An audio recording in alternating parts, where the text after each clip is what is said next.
Mathématicien sénégalais, professeur titulaire de classe exceptionnelle, ancien ministre sénégalais de l'enseignement supérieur, de l'innovation et de la recherche de 2012 à 2019, nous avons le plaisir de recevoir pour ce numéro d'Horizon Afrique le professeur Mary Teuw Niane.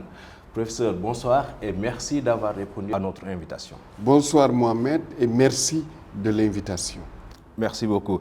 Il ne se passe un seul jour sans que vous ne partagez sur les réseaux sociaux votre point de vue sur l'actualité, sur des sujets comme le numérique et donc la technologie, le développement de façon générale.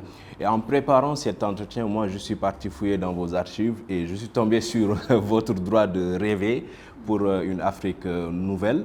Et vous dites en substance: je rêve d'un monde où la jeunesse africaine, maîtresse de la science et de la technologie, de toutes les connaissances, s'exprime les étendards déployés à tout vent dans les langues africaines, langues vivantes porteuses de connaissances, les religions en bandoulière, forte et fière de sa spiritualité, conquiert l'humanité par la force de ses innovations, de ses prouesses scientifiques et technologiques, de la puissance du sens qu'elle donne à la vie et à toute vie, du respect du pluralisme qu'elle arbore.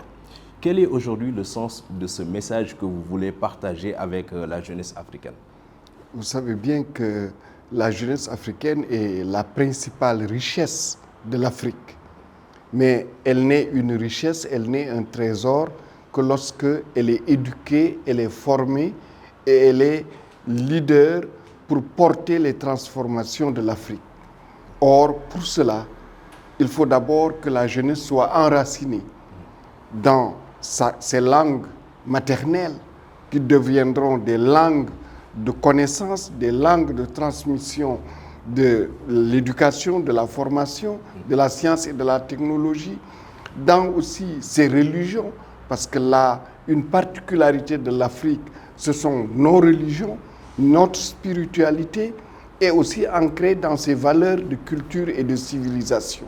C'est en cela que la jeunesse africaine va conquérir tous les métiers, va conquérir tous les aspects de la science et de la technologie, va être au cœur du développement du numérique, mais en général des sciences et technologies émergentes, pour que nos problèmes aujourd'hui de malnutrition, nos problèmes de faible industrialisation, nos problèmes d'absence de souveraineté sur nos ressources, nos problèmes de chômage exaspéré des jeunes puissent être résolus.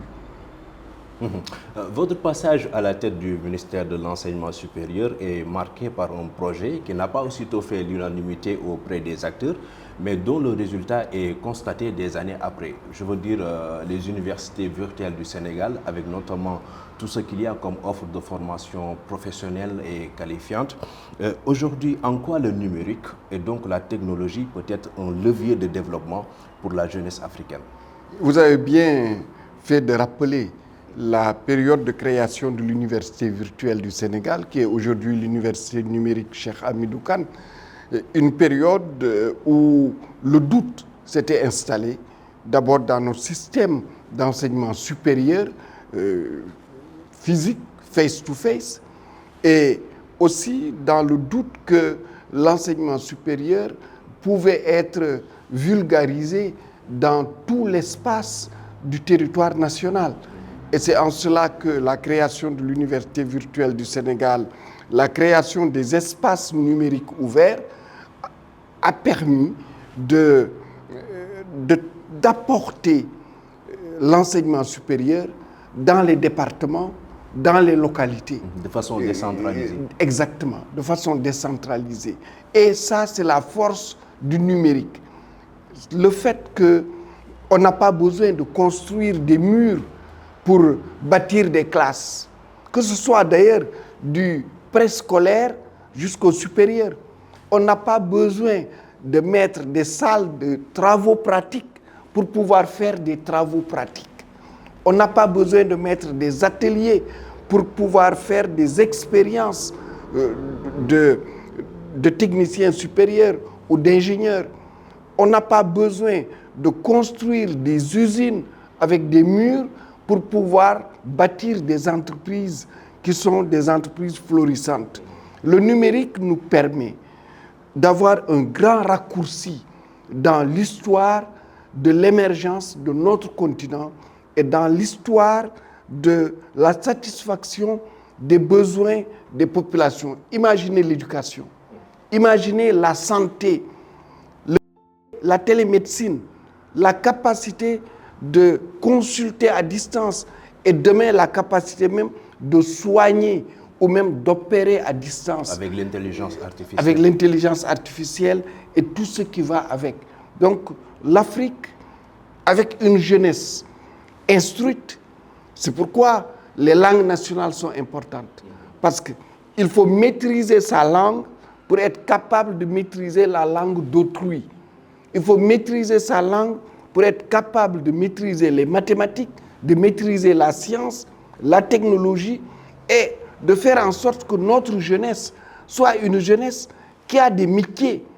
Et pour avoir des métiers, on va vous dire, construire un collège technique, c'est cher, un lycée technique, c'est cher, une université technologique, c'est cher, mais grâce au numérique, on peut réduire ses coûts, on peut aussi avoir plus d'enseignants compétents parce qu'on n'a pas besoin de les avoir sur place et ainsi d'aller à la conquête d'abord de toutes les compétences possibles et de bâtir notre pays et aussi d'aller à la conquête du monde.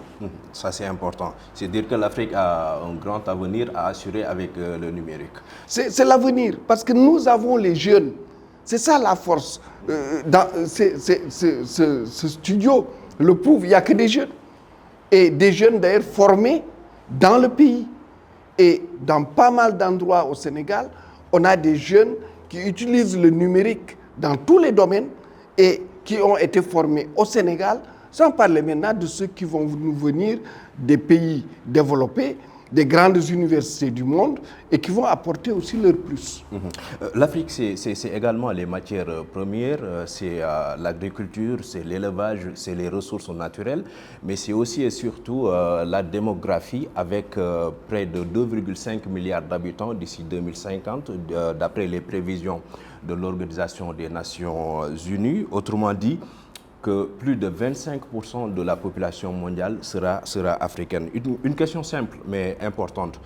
Comment voyez-vous l'horizon Afrique en termes de perspectives économiques? Pour moi, c'est des perspectives positives. Le fait d'avoir une population importante, pour moi, est un bien. Vous avez ceux qui parlent que l'Afrique est trop peuplée, qu'il faut maîtriser la démographie de l'Afrique. Ce sont des ennemis de l'Afrique. Notre population est un atout, mais elle nous recommande, elle nous oblige à former les jeunes qui arrivent dans la vie courante, des jeunes qui grandissent, de former les adolescents. Et elle nous impose aussi d'avoir la souveraineté sur nos ressources. Parce que c'est la souveraineté sur nos ressources qui nous permettra de pouvoir former les jeunes pour qu'ils puissent assurer l'exploitation de ces ressources, la transformation de ces ressources sur place, au lieu que l'Afrique ne soit qu'à la merci des multinationales et des pays industrialisés de l'Occident qui viennent puiser nos ressources, les emporter, les transformer chez eux et ensuite nous vendre les produits finis à des coûts extrêmement chers. Donc, c'est cette jeunesse, la souveraineté sur nos ressources, la souveraineté sur l'orientation politique de nos pays qui va faire en sorte que l'Afrique va devenir le continent incontournable. On l'est déjà d'ailleurs, parce qu'avec cette guerre Ukraine-Russie, oui, nous nous rendons compte aujourd'hui que l'Afrique, du point de vue de la vente du gaz, du pétrole, de la vente aussi de certaines matières premières, l'Afrique est devenue incontournable. Mais si nous ne prenons pas nos responsabilités, si nous n'avons pas en main nos ressources et nos orientations, ben, nous allons rester, comme on dit, les gens qu'on va utiliser simplement pour enrichir les autres, au lieu de nous enrichir. Et nous, ce que l'on veut, c'est nous enrichir.